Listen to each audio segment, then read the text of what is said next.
Well, if you think the worst of the recession is over, what's your first splurge? For a lot of people, apparently, it's plastic surgery. More than 13 million procedures were performed last year alone. That's up 5% from 2009, and a strong indicator that Americans are finding a little extra money in their wallets for a nip here and a tuck there. Beverly Hills plastic surgeon Dr. Renato Calabria joins us. Good to see you, doctor. How are you today?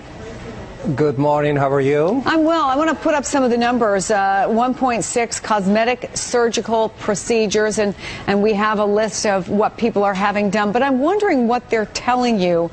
Is this a case of pent-up demand? Are you seeing more people coming to your practice?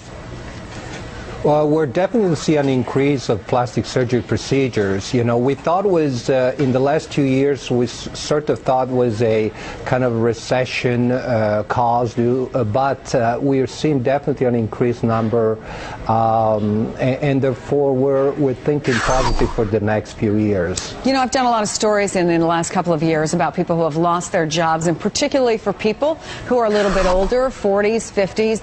They told me a lot about how difficult it is to compete against younger folks. Are you hearing from people that one of the reasons that they maybe want to look younger is because of the job market?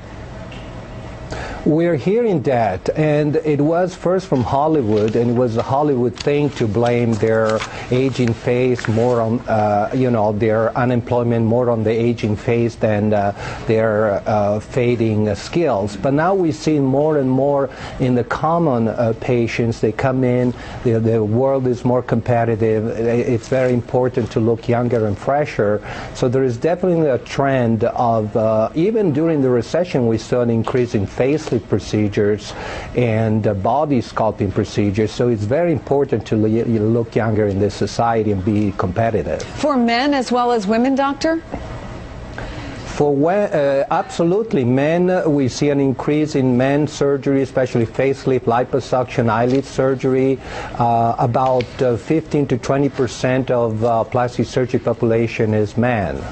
All right. Well, it is fascinating stuff. And are you expecting to see this trend continue if the recession eases? Well, we are definitely see a definitely increase. We see it every day in our plastic surgery office, an increase in a patient coming in wishing a fresher look. So we're definitely positive. I think, remember, it's a $10 billion industry, and every day there are more and more people, even not just the Hollywood crowd, but even the regular, everyday patient. They come in for a nip and tuck. All right, Dr. Calabria, thank you so much. Are you leading the single life? Well, a new survey of today's single Americans shows